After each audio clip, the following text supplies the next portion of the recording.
안녕하세요. 늘 듣기만 하던 곳에 좋은 일이 생겨서 이렇게 자랑을 하려고 글을 쓰게 됐습니다. 저는 현재 50대 후반의 평범한 여성이에요. 일단 제 이야기는 제가 아주 젊은 시절에 겪었던 일부터 시작됩니다. 지금이야 평범하고 무난하게 살고 있지만 이전에는 그러지 않았거든요. 저는 어린 나이에 시집을 가서 아주 힘들게 살았습니다. 그 당시 여자들의 삶은 비슷했을지도 모르겠네요. 사연을 듣다 보면 저조차도 혀를 끌끌 차는 이야기들이 많으니까 말입니다. 하지만 그때는 이런 사연을 접하기 어려웠고 주변과 비교를 하니 세상에서 제가 가장 불행하고 힘든 사람이라고 생각했죠. 솔직히 말하면 당시에 결혼했던 남편이 첫사랑은 아니었습니다. 좁은 동네라서 아는 사람은 다 알았지만 좋아하는 사람이 따로 있었어요. 그 사람과 결혼을 하게 될 줄 알았는데 홀어머니 밑에서 자란 저를 반대했고 결국에는 그 반대로 헤어지게 되면서 남편과 결혼을 하게 됐죠. 근데 그게 문제의 시작이었어요. 내가 동네 사람들한테 들었는데 너 요란하게 남자 만나고 다녔다는 게 사실이냐? 요란은 아니고요, 어머님. 그냥 한 동네에서 나고 자란 사람이었는데요. 그이도 알고 있어요. 그리고 그 사람을 다시 마주친 적도 없고. 내가 얼굴 들고 다니기가 민망해서 원. 여자는 자고로 몸가짐이 바르고 순결해야지. 어쩜 너는 그렇게 태생부터가 글러먹었어? 하지만 잠깐만. 내 아들이 이 사실을 안다고? 뻔뻔하기도 하지.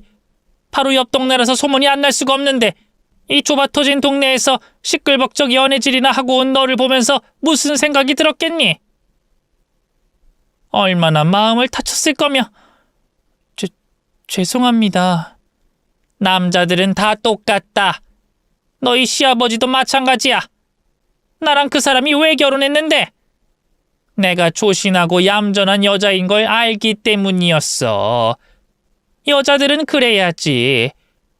어떻게 함부로 술집 여자들처럼 그렇게 하고 다니기에? 그런 거 아니고요, 정말. 같은 여자로서 너한테 너무 실망스럽다.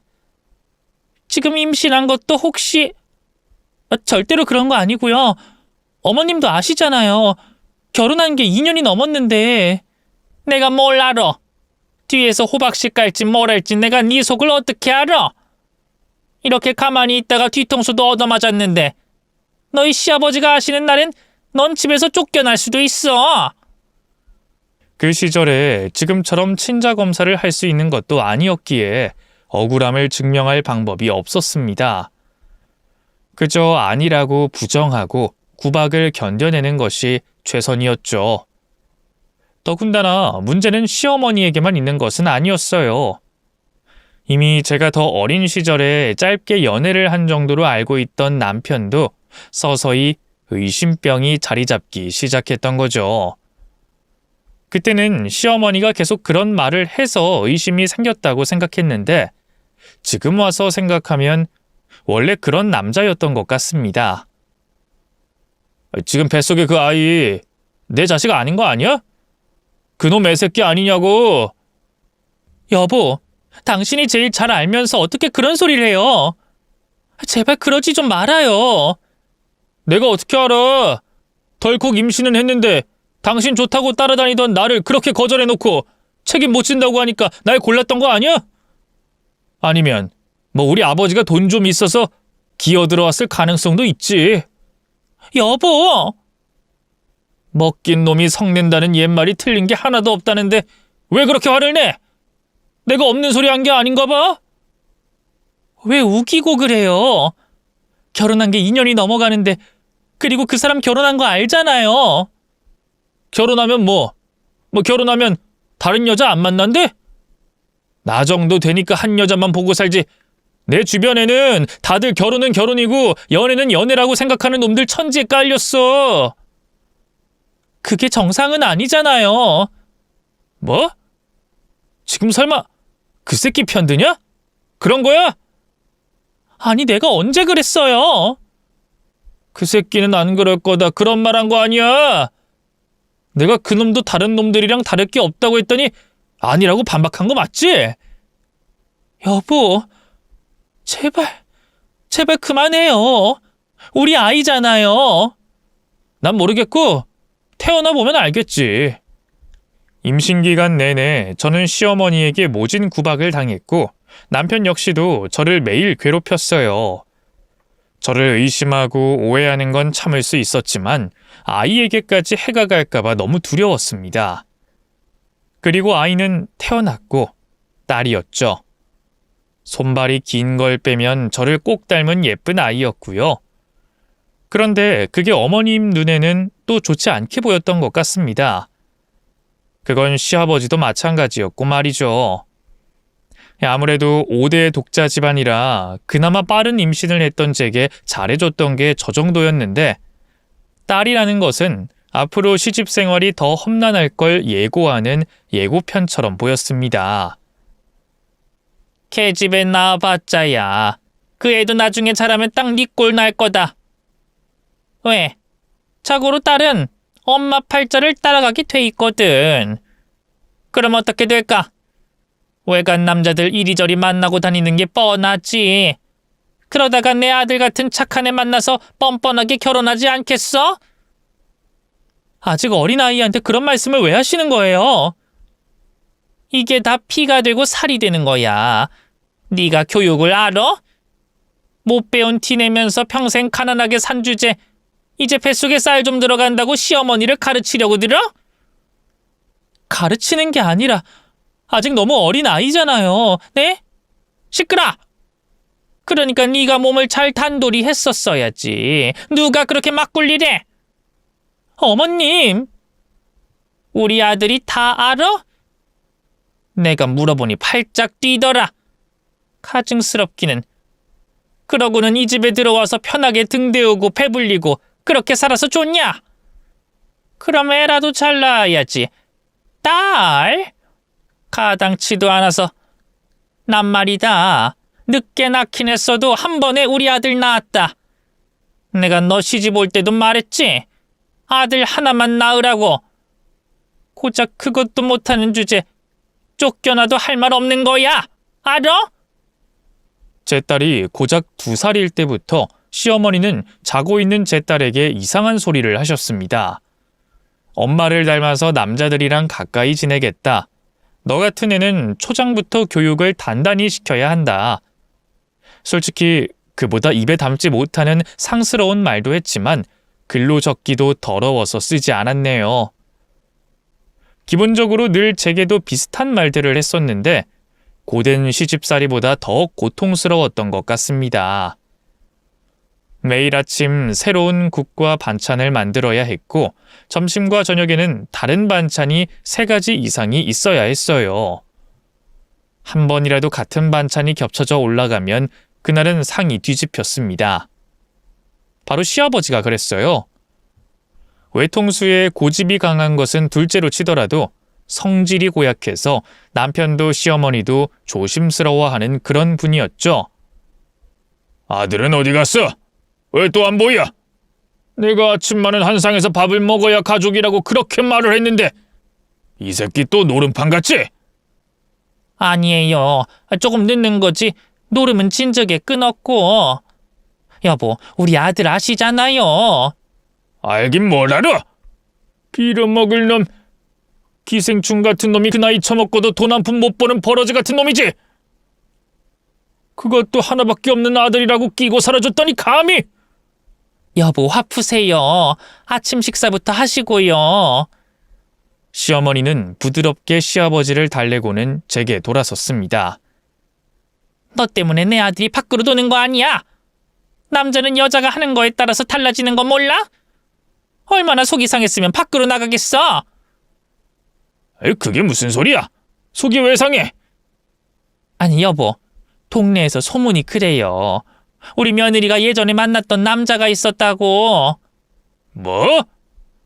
저는 안절부절 못했고 아버님은 숟가락을 집어 던졌죠. 여자가 조신하지 못하게 그런 소문이 나? 아버님, 정말 그런 게 아니라요. 오해세요. 넌 어디 가서 거짓말을 입에 담아 담기를? 너 때문에 아들이 마음의 상처가 얼마나 깊은지 알아? 어젠가도 울더라. 혼자 얼마나 참고 견뎠으면 아파도 눈물도 안 흘리는 녀석이 그러겠어. 그러니까 속이 상해서 이렇게 집에도 안 들어오는 거지. 그 사람 어제 늦게까지 술 마셨잖아요. 그래. 그래서 술 먹고 새벽에 울더라. 저는 억울해서 고개만 숙이고 있는데 시아버지는 혀를 끌끌 차셨습니다. 집안 꼴 잘 돌아간다. 이래서 계집애들이랑 겸상을 안 한 거야, 조상들이. 알어? 에이, 속 시끄러워. 다 나가! 매번 이런 식이었습니다. 시어머니는 아들을 보호하기 위해서 제 과거를 끄집어 올렸고 이것은 소문이 잦아들어도 계속 부풀려졌어요.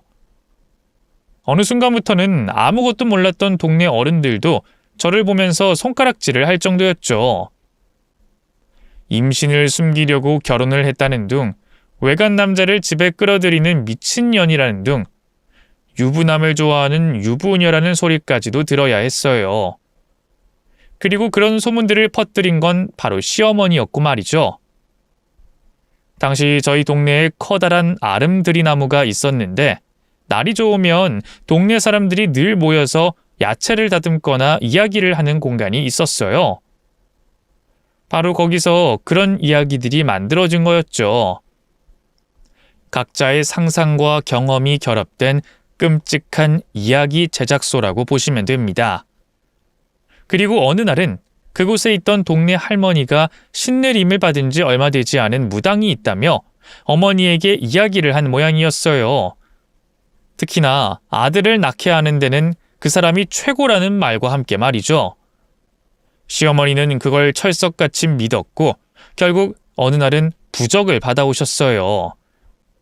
이걸 속옷에 넣고 밤마다 기도드리고 초 하루에 새벽 2시에 불태워서 그 채를 먹어야 한다고 하더라. 네? 종이를 먹으라고요? 종이? 이게 미쳤나? 부정 타려고 어디에 대고 종이래? 이건 아주 어렵게 받은 부적이야. 그러니까 네 몸보다는 소중하게 그렇게 다뤄야 한다는 말이고. 이게 왜... 이건 네 몸 안에 부정한 것들을 없애는 부적이야. 그리고 이걸 받아 먹으면 아들 낳을 수 있는 거지. 유명한 박수가 네가 몸을 함부로 굴리고 다녀서 부정을 타서 아들을 못 낳는 거라고 하더라. 어머니, 진짜 그런 거 아니에요. 시끄러! 내가 그렇다고 하면 그런 거고 이 동네에 지나가는 똥개도 아는 말을 넌 왜 아니라고만 하니? 소문은 그냥 나는 줄 알아? 먹을 것도 없는데 굴뚝에서 연기가 나겠니? 불이 난 걸 수도 있죠. 이게 시어머니 말이 어디 농이야 농은? 죄송합니다. 저는 그 종이 태운 물을 3번이나 마셔야 했습니다. 달빛에 전기를 받는다, 뭘 한다, 뭐 그런 걸 믿지 않아서 정말 부정이 탔을 수도 있어요. 하지만 저는 그걸 믿지 않은 게 아니라 애초에 틀렸기 때문에 믿을 수가 없었던 겁니다. 제가 결혼 전에 좋아했던 사람이 있는 것은 맞고 실제로도 결혼을 하려고 했던 것도 맞아요. 하지만 저는 그 사람과 손을 잡은 게 전부였고 시어머니가 상상하는 그런 찐한 연애를 해보지도 못했죠. 그러니 그 박수의 말처럼 제 몸에 부정이 있을 리 없었고 남자들과 문란하게 놀아서 노했다는 말을 들을 이유도 없었던 겁니다. 확실히 알 수 있었던 건 시어머니가 사기꾼에게 돈을 주고 있다는 거였고요. 이거 입어. 너 이걸 입고 일주일 동안 몸을 씻으면 안 된다. 이거 누가 입던 거 아닌가요? 그래. 애를 5명이나 낳은 여자가 입은 속옷이다. 이게 그렇게 좋다고 하더라. 알겠어요. 저는 어차피 싫다고 해도 혼만 날 걸 알기에 받아들였고 그걸 빨래통에 그대로 넣었습니다. 그랬더니 시어머니는 제 등짝을 때리시며 그걸 얼른 들더군요. 이걸 빨면 어쩌자는 거야? 빨면 소용이 없지. 하지만 남이 입던 걸 입어야지. 입으라면 입어야지. 나 때는 아들 못 낳으면 밥도 제대로 못 먹었어. 알아? 그래도 이건 너무 더러운데요. 저는 속옷의 정체 모를 까만 것들을 보면서 역함을 느꼈죠. 하라면 해. 내가 확인할 줄 알아라. 오늘 당장 이걸로 입어. 알았어?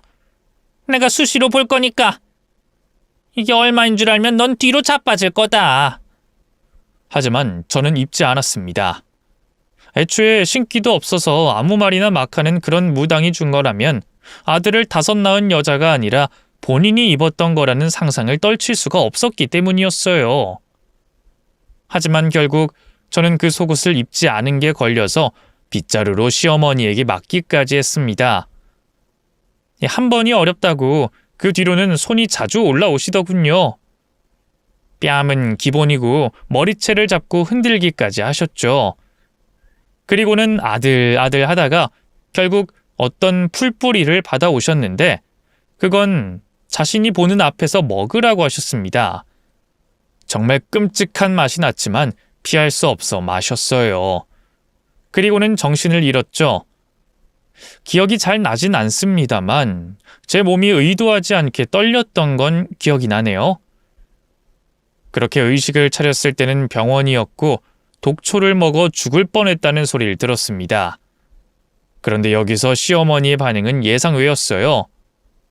박수가 죽지 않을 정도라고 하더니 딱이네. 라는 말이었습니다. 소름 끼치고 얼마나 끔찍하던지 그날은 당장이라도 아이를 데리고 집을 나가고 싶었어요. 다행인 건 이 일을 시아버지가 아셨다는 겁니다. 당신 또! 내가 그런 미신 믿지 말라고 했지? 그럼 어떡해요? 이 애가 태를 끊게 생겼는데. 이렇게 해서 아이가 생기면 그게 무당 새끼지 내 손자야? 말이 되는 소리를 해야지. 그리고 애 잡을 뻔했다며? 미친 할망구가. 그럼 이 애 몸엔 부정이 가득하다는데 어쩌라고요? 난 당신 집안 대를 이으려고 노력한 거예요. 뭘 알지도 못하면서. 아들이나 똑바로 키워. 매번 밖으로 놔두는데 임신하는 게 더 힘들겠다. 그야 당신이 외박만 해도 파르르 떠니까 그게 무서워서 집에 못 들어오는 거죠. 그리고 애미가 잘했어 봐. 이게 다. 며느리 탓이라고? 그럼 결혼 전에는 왜 나갔어? 그건 당신 탓이야? 애새끼 오냐오냐 키우더니만 술이나 처먹고 지 앞가림도 못하는 병신으로 만들어서 뭘 잘했다고 큰소리야? 그리고 내가 전에도 말했지. 계집의 목소리가 담장 밖을 넘기면 집안이 망한다고. 여보! 시끄러! 다시 한번 내 집에 무당인가 사기꾼인가 물건 가지고 와봐. 그때는 내가 당신 먼저 내쫓을 줄 알아. 알았어? 그럼 우리 손자는요? 아들이나 내 앞에 데리고 와. 이 새끼 다리를 분질러서라도 내가. 저는 처음으로 그날 시아버지에게 진심으로 감사해 기쁜 마음으로 식사를 올렸습니다. 실제로 그 일 이후로는 더러운 속옷이나 부적을 달인 물도 주지 않으셨죠. 어쩌면 제가 거품을 물고 쓰러졌을 때 시어머니도 놀란 게 있었던 것 같기도 했고요. 하지만 남편은 쉽게 돌아오지 않았습니다. 시어머니가 저를 끌고 가서 여기저기 노름판을 뒤져봤지만 어떻게 알고 도망을 가더군요. 그래도 어머니는 어머니인지 결국 일주일 만에 아들을 잡았죠. 남편은 한 여관방에서 화투를 치고 있었습니다. 얼른 들어가. 너희 아버지 화 단단히 나셨어. 나 아버지 무서워. 나도 안 들어가고 싶었겠어? 근데 이번에는 죽을 것 같단 말이야. 시끄러. 이렇게 밖에서 시간 끈다고 달라지는 게 있긴 해? 엄마, 싫다고. 그 영감은 매번 나만 보면 난리를 치지 집이라고 도통 편하지를 않아. 차라리 나 분가해서 밖에서 살고 싶어. 시어머니는 그런 남편의 등짝을 후려 갈겼습니다. 너는 너희 아버지를 몰라? 그 많은 재산 곁에 지킨 자식에게만 주겠다고 말씀하신 분이야. 너 집 떠나면 그 재산도 끝이라고. 너 거지처럼 살 거야? 아니면 남들처럼 뼈 빠지게 일을 할 거야? 이렇게 살고 싶으면 좀 키워. 무릎이라도 꿇고 싹싹 빌란 말이야. 진짜 무섭다고. 나이 좀 들면 그래도 바뀌겠다 싶었는데 진짜 한 100년은 살 것 같아. 아버지 돌아가시면 그때나 물려받을 텐데 나보다 더 오래 살 것 같다고. 시끄러워 이놈아. 그래도 너희 할아버지 아버지가 돈이 많으니까 너 편하게 산 거야. 그거 포기할래? 이 엄마가 같이 나가서 굶어 죽고 싶어? 그러면 여기 있어라 있어. 평생 이 노름판이나 기웃거리면서 살아라. 어? 그때 처음으로 알게 됐습니다. 왜 남편이 저렇게 망가진 채로 자랐는지 말이죠. 오로지 돈으로 묶어놨기에 가족 간의 정이나 그런 모습이 보이지 않았던 거였습니다. 시아버지는 돈으로 자식을 복종시키고 시어머니는 돈으로 아들을 회유했고 제 남편은 돈 때문에 남아 있었던 거였죠. 저는 그걸 보면서 내 자식은 적어도 저렇게 가르치지 않겠다는 마음을 먹었어요. 그래서 제가 선택한 것은 돈을 스스로 버는 거였습니다. 물론 굉장히 어려운 일이었어요. 식사 준비를 빼놓을 수는 없었고 집안일도 거들어주는 사람이 없었으니까 말입니다. 그래서 저는 소일거리처럼 남의 집 일을 거들기 시작했죠. 물론 월급, 시급 그런 개념이 아니었기에 밥값이나 하라는 돈을 한 푼, 두 푼 모으는 게 전부였습니다. 애미 너 애는 안 돌보고 요즘 밖에 자주 나가는구나? 그냥 소일거리를 좀 하고 있는데 저도 집안 살림에 보탬도 되고 아이 공부도 시키고 싶어서 하는 거예요. 그리고 집안일은 절대 차질 없게. 그건 당연히 네 일이고 차질이 있으면 그런 일 하면 안 되는 거지. 누가 일하라고 등 떠민 것도 아닌데. 아니냐? 그렇죠. 절대로 피해가지 않게 할게요. 그냥 집에서 애나 돌볼 것이지. 아들 때문에도 속이 시끄러운데 꼭 그렇게 나대야겠니? 어머님. 제가 쩔쩔매고 있는데 식사를 하던 아버님이 끼어들었죠. 그게 뭐 어때서? 네? 아니 여보, 며느리가 밖으로 놔둔다는데 말려야죠. 혹시 또 이상한 소문이라도 나면. 소문이지 소문. 단순한 소문이에요? 저도 체면이라는 게 있어요. 우리 집 식구가 그런 말이 도는데 애를 밖으로 들려서 또 무슨 말을 들으려고요? 며느리 너 이 집에 들어온 게 몇 년이냐? 저 이제 몇 달 후면 6년이요. 6년. 6년을 애를 지켜봤는데 바람을 한 번 피운 것들은 두 번, 세 번 피워. 그러니까 그거는 소문이야. 그리고 막말로 결혼 전에 연애 안 해본 사람이 어딨어? 나요. 나는 안 해봤잖아요. 아이 그야. 아니 우리 세대랑 같아. 시대가 바뀌었어. 언제까지 그런 소리 하면서 애를 잡아? 그리고 우리 집구석에 나 말고 돈 버는 사람이 누가 있어? 애가 알아서 자기 애 키운다고 돈 번다는데 그걸 가지고 난리야? 왜? 아들 새끼보다 사람 구실하는 게 못마땅해? 여보! 내가 틀린 말 했어? 밥상머리에서 되도 않는 소리 할 거면 밥 처먹지 마! 며느리 있는 앞에서 나한테 이렇게까지 해야겠어요? 내가 서러워서 원. 처음으로 시아버지에게 감사한 순간이 있다면 그때였습니다. 가부장적이고 권위적인 분이었기에 여자가 일을 한다고 하면 난리가 날 줄 알았는데 그렇지 않았죠. 오히려 제 일을 지지해줬고 그 이후로는 거들떠보지도 않던 제 딸과 놀아주시는 모습도 자주 보였어요. 계집 하는 소리는 여전했지만 손녀를 싫어하진 않는 건 확실했습니다. 신기하게도 제 딸 역시 할아버지하고 혓짧은 소리를 내면서 방긋방긋 웃기도 했고요. 그 이후로 저는 조금은 자유로워졌습니다. 제가 번 돈으로 뭔가를 사서 집에 갈 수 있다는 게 저는 행복했어요. 그리고 시어머니가 더 이상은 남자 문제를 시아버지 앞에서는 꺼내지 않는 것도 좋았죠. 물론 그렇다고 완전히 사라진 것은 아니었습니다. 시아버지가 집을 비우면 어김없이 저를 힐난했죠. 그런데 집안일과 바깥일을 병행했던 게 몸에 무리가 됐던 건지 저는 갑자기 쓰러지고 말았어요. 시어머니가 저를 부엌에서 발견했고 쓰러지면서 머리를 다쳐 피를 흘리고 있었다고 했죠. 혹시나 큰 병일까 병원에서 결과를 기다리며 얼마나 두려움에 떨었는지 모릅니다. 소식을 들은 남편과 시아버지까지 오셨는데 그 결과라는 게 참혹했어요.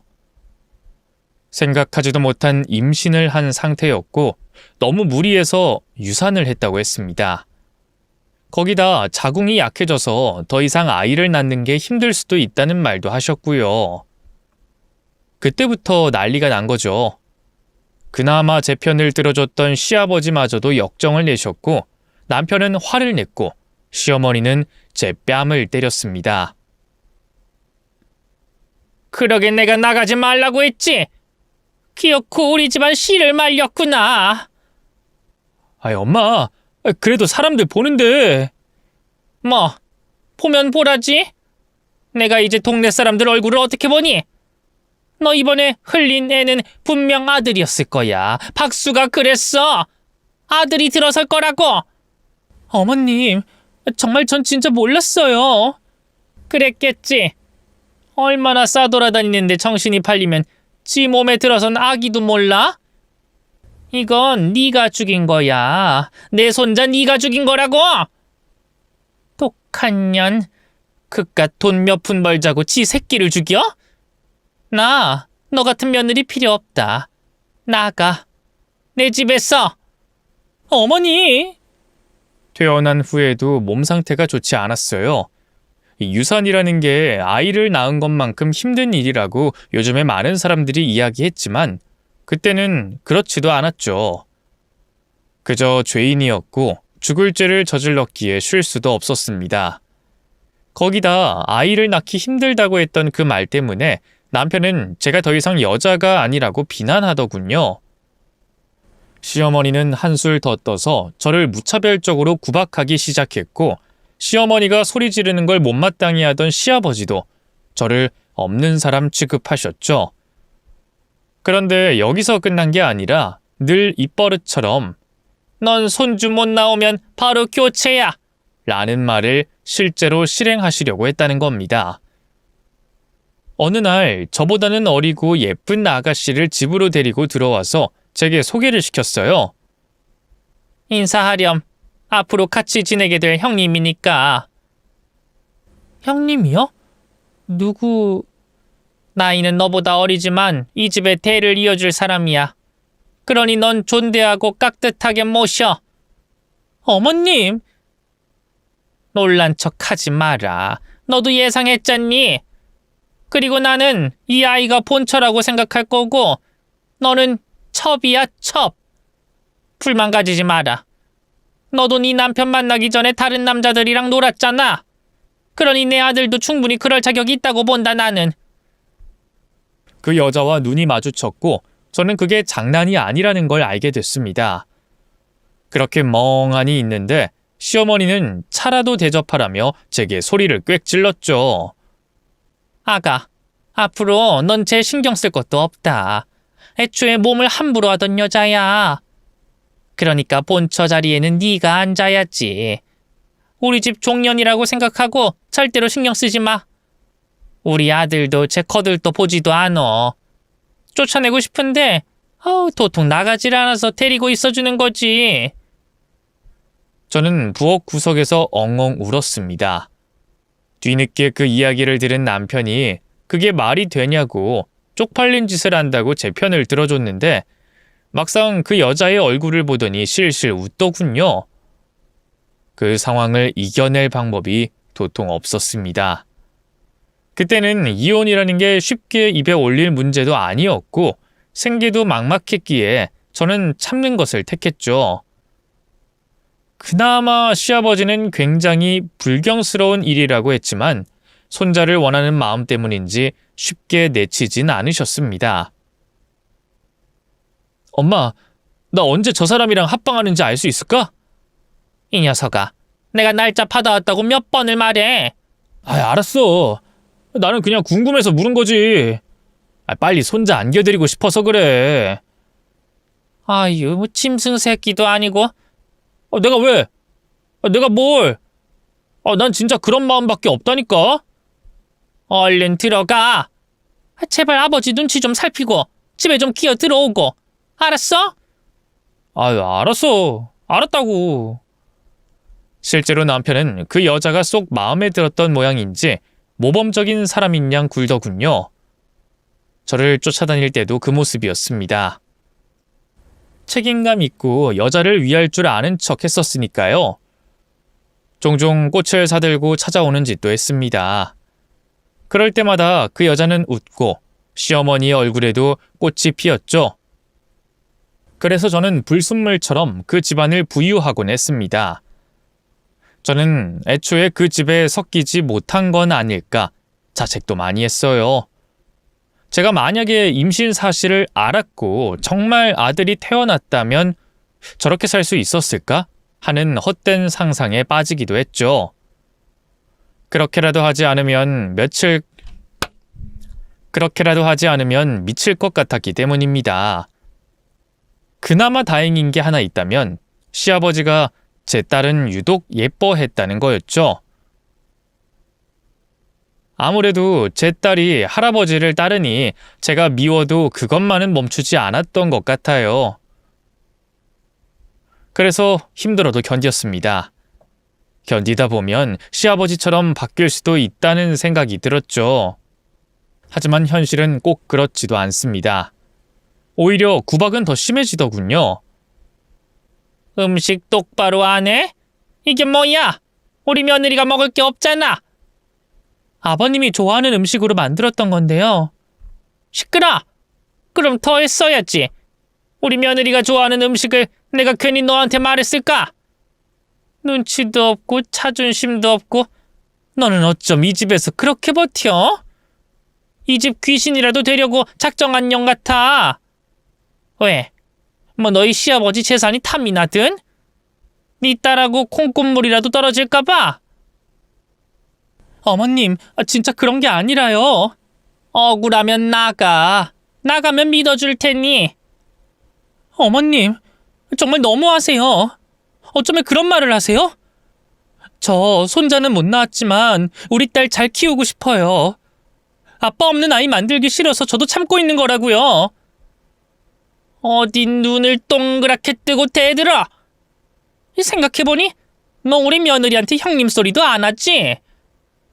저기요, 여기요 이러면서 꼴에 자존심은 있나 봐? 동네 사람들 소문 무서운 분이 어떻게 첩을 들여요? 솔직히 이게 말이나 되는 일이에요? 요즘은 어떻고 저 때는 어떻고 내가 그런 걸 신경이나 쓸 것 같니? 우리 집 대를 잇지 못하는 널 왜 데리고 있어야 해? 너 예전 같으면 6년 동안 아들 못 가지면 진즉에 쫓겨났어. 알아? 그런데도 우리는 그나마 널 봐주고 있는 거야. 개집에 하나 딸랑 낳아놓고. 그리고 이야기가 나와서 말인데 첩은 너야. 누구 보고 감히. 저는 그대로 부엌으로 가서 눈물을 터뜨렸습니다. 하도 울어서 눈밑이 짓물려 울기만 해도 쓰라릴 정도였죠. 그런데 저만 보면 빤히 쳐다보는 그 여자가 제 곁으로 찾아왔습니다. 그러더니 저를 비웃고 경멸하기까지 하더군요. 당장 나가요. 왜 참지? 나라면 절대로 못 견딜 것 같은데. 이봐요. 저 이 집에서 대 이을 거거든요. 그러니까 눈치껏 버티시라고. 그런데 제가 말을 하는 게 아니라 들으라는 듯이 큰 소리를 밖으로 내고 있었죠. 그러더니 제게 쪽지를 하나 쥐어주는 겁니다. 저는 놀랐는데 그 여자는 제 입 앞에 손바닥을 펴더니 조용하라는 표시를 했죠. 그리고는 다시 저를 비웃는 소리를 일부러 밖에 내고 있더군요. 저는 조용히 쪽지를 살폈습니다. 그런데 거기는 엄청 충격적인 게 적혀 있었어요. 내용은 이랬습니다. 저 당신 시어머니 친딸이에요. 복수하러 온 거니까 당신한테 아무 피해 없을 겁니다. 저는 너무 놀라서 흘리던 눈물도 쏙 들어갔고 그 여자와 눈이 마주치자 밖으로 나오라는 듯이 턱끝으로 방향을 가리켰죠. 그렇게 저는 구박을 받는 모양을 하면서 끌려나가는 듯 나왔습니다. 그 여자는 혼을 제대로 내주겠다면서 시어머니에게 말하고는 나오자마자 제게 미안하다고 했어요. 그리고 제 옷깃을 단정하게 정리해줬죠. 이게 정말... 네, 정말이죠. 저 여자 절 버리고 가는 엄마가 맞아요. 일부러 접근했는데 여기 대리모로 들어오란 제의를 받았어요. 미쳤지. 요즘 어떤 세상인데. 아무리 좁은 시골이라고 해도... 그럼 저희 남편이랑 진짜... 미쳤어요. 어쨌든 저랑 배달은 형제인데 얼굴만 봐도 토할 것 같다고요. 더럽고 불결하고. 그런데 나이가 어리다고 했잖아요. 시기상으로 그게 말이 되지가 않는데. 저 그쪽보다 나이 많아요. 속이는 거야 쉽죠. 어린 척, 모르는 척, 순진한 척 우리 엄마처럼 하면 되니까. 대충 여기서 며칠 머무르면서 상황 봤는데요. 내가 답답해서 말했어요. 그쪽 왜 그렇게 살아요? 네? 저런 취급을 왜 받냐고.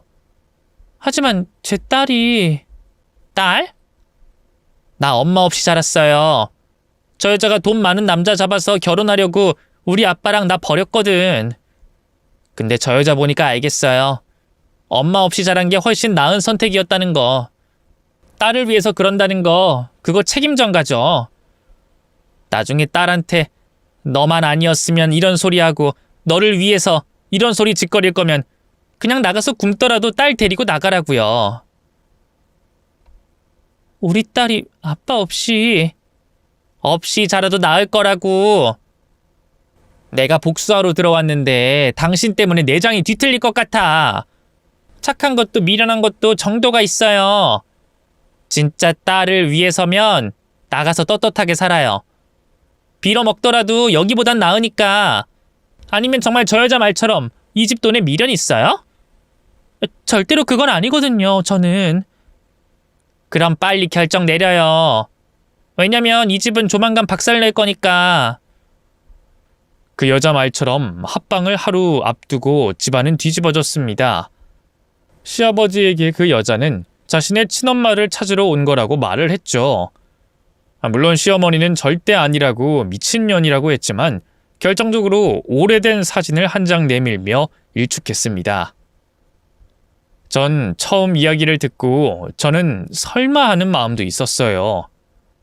왜냐면 그토록 저를 구박했던 이유가 시어머니 자신은 너무나 떳떳하고 고결하고 순결했다는 거였으니까 말입니다. 그런데 한 남자와 1년을 살았고 심지어 애까지 낳은 상태로 시아버지를 속이고 들어왔던 거라니 충격 그 자체였죠. 여보, 진짜 아니야. 내가 약간 머리가 이상한 여자를 데리고 왔어. 나 믿어줘. 당신은 알잖아. 내가 얼마나 순수한 사람이었는지. 애라니, 내가 애를 어떻게 낳아? 사진이 당신 젊을 때랑 똑같잖아. 이거 눈 밑에 점도. 그냥 닮은 사람이야. 그걸 가지고 이 여자가 착각해서 복수니 뭐니? 그런데 그 여자가 비릿하게 웃더니 시어머니에게 다가갔습니다. 엄마, 우리 엄마 왜 이렇게 늙었어? 우리 아빠랑 있을 때는 너무 좋다고 했잖아. 천생연분이라고 하면서 평생 함께하자고 그랬잖아.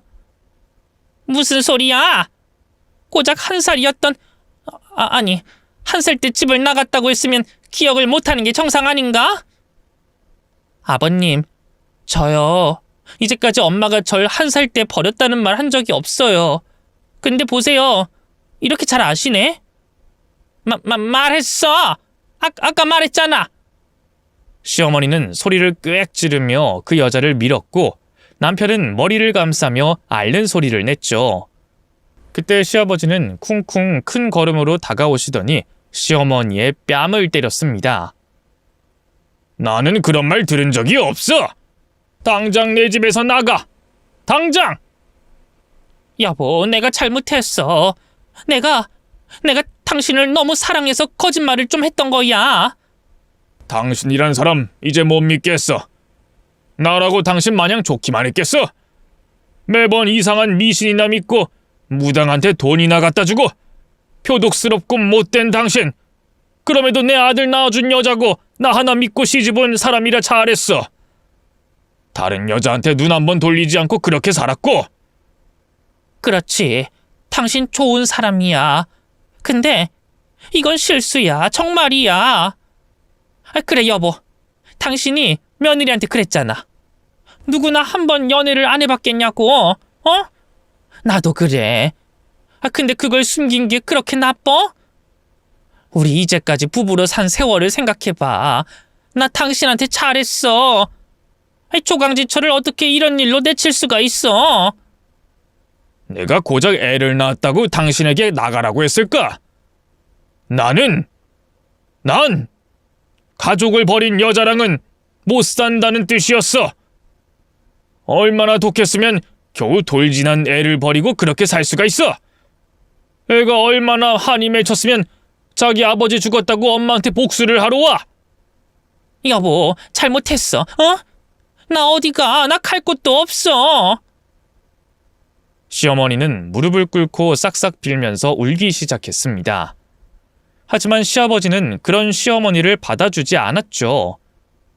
그 대신 복수를 하러 온 딸에게는 대신 미안하다는 사과를 했습니다. 그러자 그 여자도 그간에 쌓여있던 게 터졌는지 울기 시작했죠. 어쩌면 복수라는 명목으로 자신의 어머니에게 받고 싶었던 게 사과가 아닐까 싶었습니다.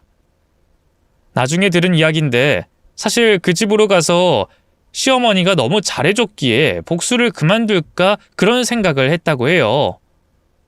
그런데 제게 하는 짓을 보고 마음을 굳혔다고 합니다. 그래서 저한테 쪽지로 진실을 말한 거였고요. 결국 시어머니는 쫓겨나고 말았습니다. 워낙 작은 동네라서 한동안 소문은 계속해서 퍼져나갔어요. 저에 대한 오해도 동시에 풀렸죠. 뭐 눈에는 뭐만 보여서 며느리를 잡았다라는 식으로 이야기가 돌았어요. 하지만 저는 그게 기쁘진 않았습니다. 달라진 건 아무것도 없었고 저는 그 여자 말처럼 결정을 해야 했거든요. 결국 저는 이혼하겠다고 말씀드렸습니다. 시아버지는 짐짓 놀란 것 같았지만 고개를 끄덕이시더군요. 그리고는 제 딸을 몇 번 쓰다듬고는 이렇게 말씀하셨습니다. 내 못난 아들, 그리고 내 아내 때문에 힘들었던 거 다 안다. 그리고 내 비위 맞추는 것도 힘들었겠지. 근데 아이 데리고 혼자 산다는 거 많이 힘들어. 하지만 아무리 생각해도 널 잡을 방법이 없구나. 내 손녀를 위해서도 빌어먹을 아들 때문에 못 잡겠고 내 아들 위해서는 더더욱 잡을 수가 없고 그러니 내가 혼자 살 수 있을 정도는 지원을 해주마. 하지만 아버님, 자존심은 여기서 부리는 게 아니다. 나도 너한테 참 미안해. 손자를 잃었다는 생각에 네가 미웠다. 이 핑계가 될진 모르지만 내가 태어났을 때 집이 너무 가난해서 형제들이 굶어 죽었었어. 허무하고 비참한 죽음이었지. 우리 아버지는 그때 이를 악물고 돈을 벌었고 나 역시도 그 이후로 내 자식, 내 가족에 대한 집념이 강해졌다. 그래서 그랬던 거야. 돈은 중요하지만 생명보다 중요한 건 없으니까. 그렇게 말하는 시아버지의 눈빛은 쓸쓸해 보였어요. 아마도 자신 역시도 가족이라고 생각한 아내를 버렸기 때문이겠죠. 결국 저는 그렇게 아이와 그 집을 나오게 됐습니다. 큰 기와집에 남겨진 것은 남편과 시아버지밖에 없게 된 거였죠. 저는 시아버지가 주신 돈으로 그 마을에서 얼마 떨어지지 않는 곳에 자리를 잡고 조금씩 적응해 나갔습니다. 오해가 풀려서 그런지 양심에 찔려서 그런지 동네 할머니들이 저희 모녀의 편의를 많이 봐주셨어요. 일자리도 알아봐주고 먹을 게 있으면 나눠도 주고 그랬죠. 그게 2년 정도 지났을 때 저는 동네 할머니에게 시아버지의 소식을 듣게 됐습니다. 또 노름에 손댄 아들을 내쫓고 혼자 지내고 계신다는 이야기였죠. 그래서 저는 딸을 데리고 그 집을 찾아갔습니다. 그런데 문은 활짝 열려 있고 집은 엉망이 돼 있었고 방문도 모두 열린 상태였죠. 그리고 심지어 검은 연기가 나고 있어서 아버님을 부르며 들어섰어요. 근데 시아버지는 얼굴에 검은 얼굴을 여기저기 칠한 상태로 앞치마를 입고 제 앞에 섰죠. 아버님, 어? 아니, 네가 여길 어떻게 온 거냐? 우리 손녀도 왔어. 저는 순간 시아버지의 모습에 웃음을 터뜨렸습니다. 손에 든 국자에는 미역이 덕지덕지 붙어 있었고 뭘 만든 건지 계속 연기만 피어오르는 게 너무 웃겼기 때문이었어요. 하지만 시아버지는 머쓱한 표정을 지어 보이고는 제 딸을 보면서 눈물을 터뜨렸습니다. 할아버지 잊어버린 거 아니지? 우리 손녀 왜 이렇게 많이 컸어? 할아버지, 어이 그래. 내가 다른 사람은 몰라도 네가 눈앞에 얼마나 아른거리던지. 잘 지냈어? 아픈 곳은 없는 거야? 아이고 우리 손녀 이리 와라. 이 할아버지가 줄 게 있어. 시아버지는 자신의 방 한쪽에 쌓여진 선물들을 제 딸에게 안겼어요. 인형이랑 장난감, 책들도 가득 있었고 핑크색 옷이며 작아진 신발까지도 모두 말입니다. 크기만 봐도 각각 다른 것이 예전부터 쭉 사셨던 것 같더라고요. 아버님, 왜 주지 않으셨어요? 저야 이 집에 올 수가 없었지만 거의 한 동네나 다름없는 곳에 사는데요. 아이 그게 실은 내가 거길 가면 너는 또 모질질 못해서 싫어도 받아줄 것 같아 그랬다. 그것도 부담이고 짐이 되는 게 그랬어. 시아버지는 말하는 내내 제 딸의 머리를 쓰다듬고 눈물을 글썽였습니다. 요 작은 게 참 눈에 얼마나 밟히던지. 내가 평생 아들 하던 엄마 밑에서 자라서 아들이 최고인 줄 알았는데 막상 살아보니 아들 뭐 그런 거 필요 없다. 딸이 최고야 딸이. 우리 손녀가 제일 최고다. 이 예쁜 것을 내가 못 보고 사는 게 이 가슴에 응어리가 돼서 정말로 죽을 것 같더라. 고맙다. 이 못난 시아버지 다시 찾아와준 너한테 너무 고마워. 그날 이후 저희 모녀는 시아버지를 자주 찾아뵀어요. 그래서 음식도 좀 해드리고 청소도 돕고 했습니다. 정말 놀라운 건 이전에 가부장적인 시아버지가 아니라는 거였어요. 요리도 청소도 늘 손을 걷고 도와주셨고 제게 몰랐던 걸 수첩에 적어서 물어보곤 하셨습니다. 미역을 넣기 전에 볶아야 하는지, 반찬을 만들 때 왜 양파는 나중에 넣는지 이런 소소한 것들이었어요. 저는 그 시간이 좋았습니다. 그리고 제 딸도 할아버지를 잘 따랐죠. 그렇게 저희는 시아버지가 돌아가실 때까지 함께였어요. 1년 정도 몸이 좋지 않았을 때는 아예 함께 살았죠. 장례식에 시어머니와 집을 나갔던 남편이 상속받겠다면서 찾아왔었지만 소용없는 짓이었습니다. 애초에 시아버지는 이런 상황을 대비해서 저와 딸에게 조금씩 재산을 넘겨주셨기 때문이었어요. 남겨진 건 결코 팔리지 않았던 돌밭 몇 평이 전부였죠. 남편은 이를 알고 분노하고 시어머니는 저희에게 협박을 했지만 동네 사람들이 그런 그들을 쫓아내줬습니다. 작은 시골 마을이었기에 마을 어른들은 다신 동네에 발을 못 붙이게 할 거라면서 저와 딸을 보호해 주었죠. 시간이 흘러서 이젠 딸과 저는 그곳을 떠나 서울에서 살게 됐지만 매해마다 아버님 산소를 찾아가고 있어요. 비록 처음부터 좋은 기억으로 남아있진 않고 때론 너무나 밉기도 했던 아버님이었지만 사람이 얼마든지 변할 수 있다는 걸 알게 해주신 분이었습니다. 그리고 적어도 저희 딸에게는 나쁜 기억 하나 없는 너무나 좋은 할아버지였고요. 이 글을 통해서 아버님께 전할 말이 있습니다. 아버님 손녀 이번에 7급 공무원 시험에 붙었다고. 제게 주셨던 재산으로 적어도 우리 딸은 고생 없이 잘 키웠다고. 너무 감사하다고요. 딸도 저도 아버님이 너무 그립습니다. 저희 행복하게 남은 인생 살 수 있게 기도해 주세요. 저희도 그곳에서 편안하시도록 늘 기도하고 있습니다.